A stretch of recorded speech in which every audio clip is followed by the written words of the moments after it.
कि एक दलित बेटी के साथ किस तरीके से अत्याचार हुआ, उसका रेप किया गया, फिर उसकी निर्मम हत्या कर दी गई। और वहाँ उत्तर प्रदेश प्रशासन ने, डीएम ने क्या भूमिका निभाई, शुरू से ही आपने देखा होगा। उस परिवार के घर को छावनी बना दिया गया।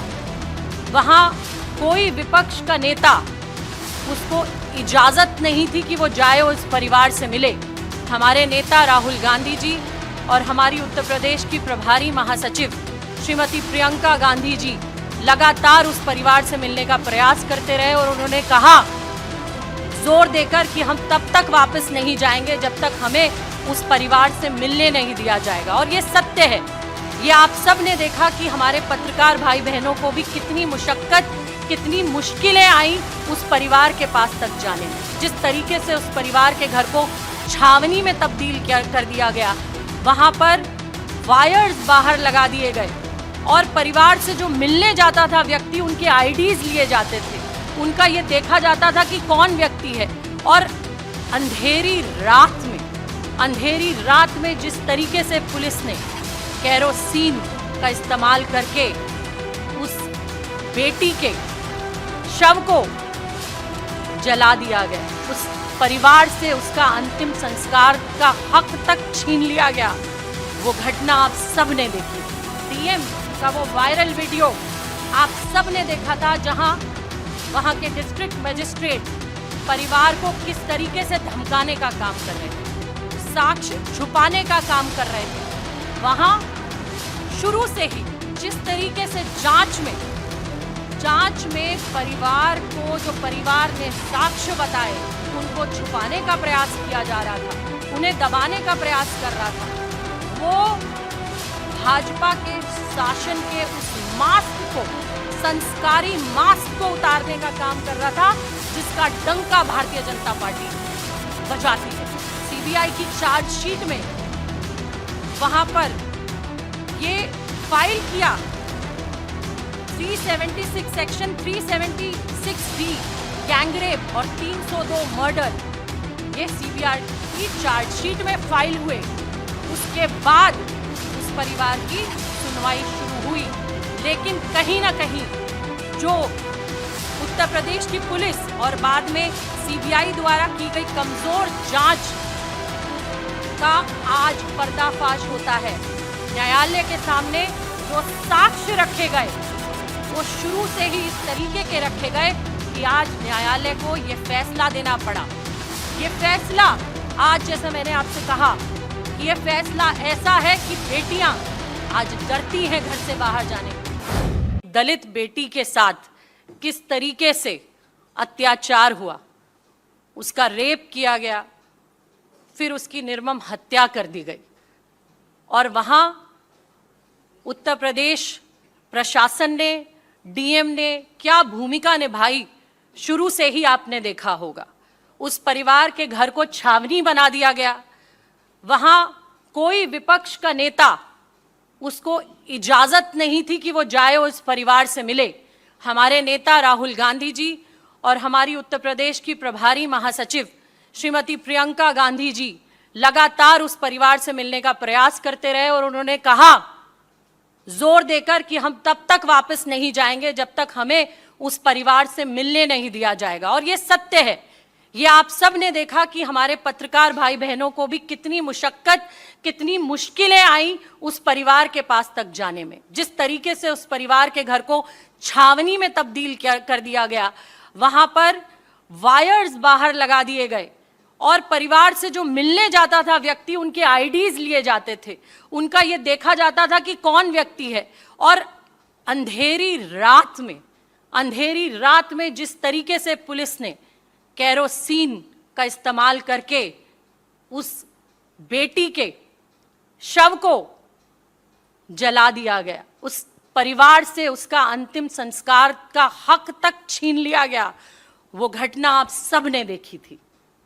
ये तो मीडिया के भाई बहनों का और मुझे लगता है प्रियंका गांधी जी और राहुल गांधी जी का दृढ़ संकल्प था और उनकी मेहनत थी कि उस परिवार को वहां उसकी सुनवाई हुई, नहीं तो डीएम का वो वायरल वीडियो आप सब ने देखा था, जहां वहां के डिस्ट्रिक्ट मजिस्ट्रेट परिवार को किस तरीके से धमकाने का काम कर रहे थे, साक्ष्य छुपाने का काम कर रहे थे।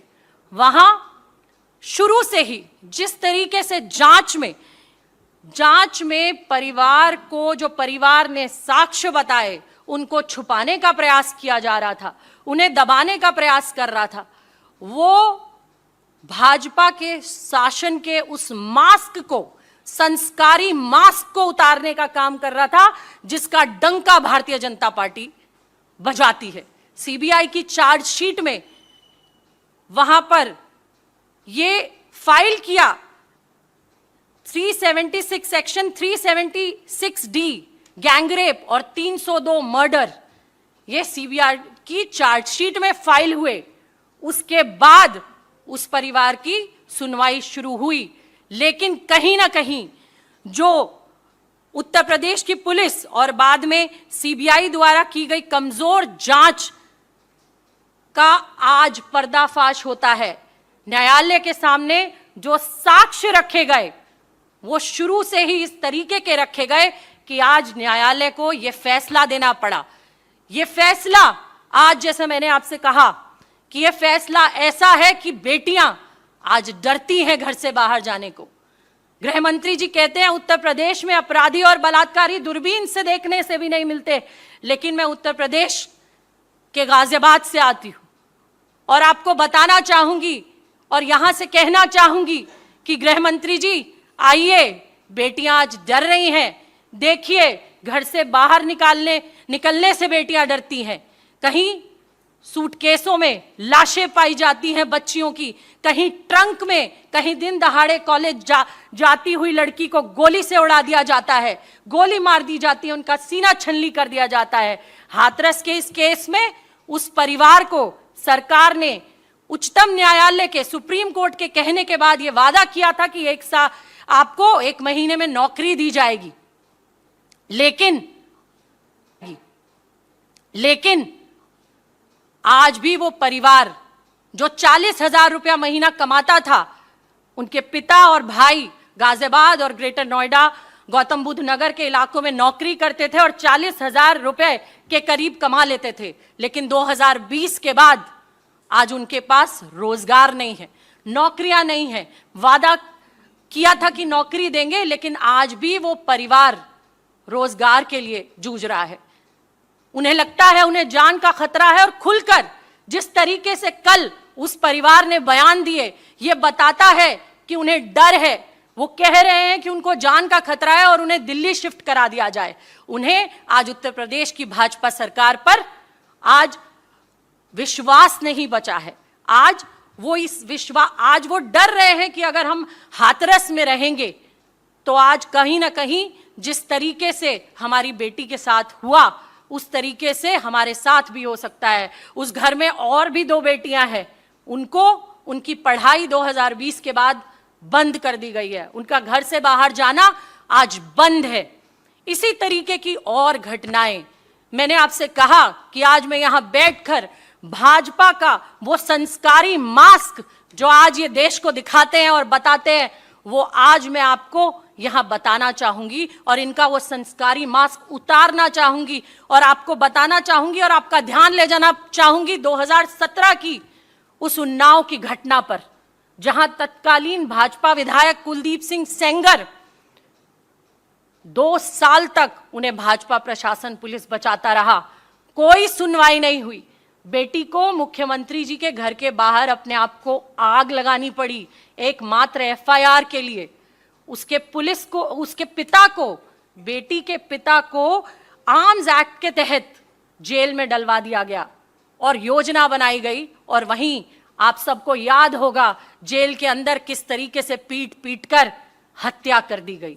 उसके बाद जब उसका परिवार आगे की कार्रवाई के लिए जा रहा था तो किस तरीके से एक्सीडेंट करवाकर उस लड़की की हत्या करने का प्रयास किया गया। ये आज भाजपा सरकार है जो कहती है बेटी बचाओ, लेकिन काम करती है बलात्कारी बचाओ का। मैं आपका ध्यान अब इसके बाद ले जाना चाहूंगी बिल्किस बानो, गुजरात की उस बेटी बिल्किस बानो पर, जो बिल्किस बानो के साथ हुआ, गर्भवती बिल्किस बानो का बलात्कार किया गया। उसकी 3 साल की बेटी और उसके परिवार में न जाने कितने सारे लोगों की निर्मम हत्या कर दी गई। और उसके बाद क्या होता है? उसके बाद चुनाव के कुछ समय पहले, जहां बिल्किस बानो सोच रही थी कि आज मैं सुरक्षित हूं, मुझे इंसाफ मिलेगा, न्यायालय की तरफ देख रही थी, लेकिन इसी तरह साक्ष्यों के साथ छेड़खानी करके भाजपा सरकार ने वहां पर भी उन अपराधियों को रिहा कर दिया गया। और रिहा के साथ साथ देखिए क्या कीर्तिमान स्थापित किया इन्होंने कि वहां पर इनके जो विधायक और पूर्व मंत्री चंद्र सिंह राव जी हैं, उन्होंने आरोपियों का स्वागत फूल माला पहनाकर और मिठाई खिलाकर किया। इस खबर को अभी लाइक करें, शेयर करें, अभी चैनल को सब्सक्राइब करें और घंटी जरूर दबाएं।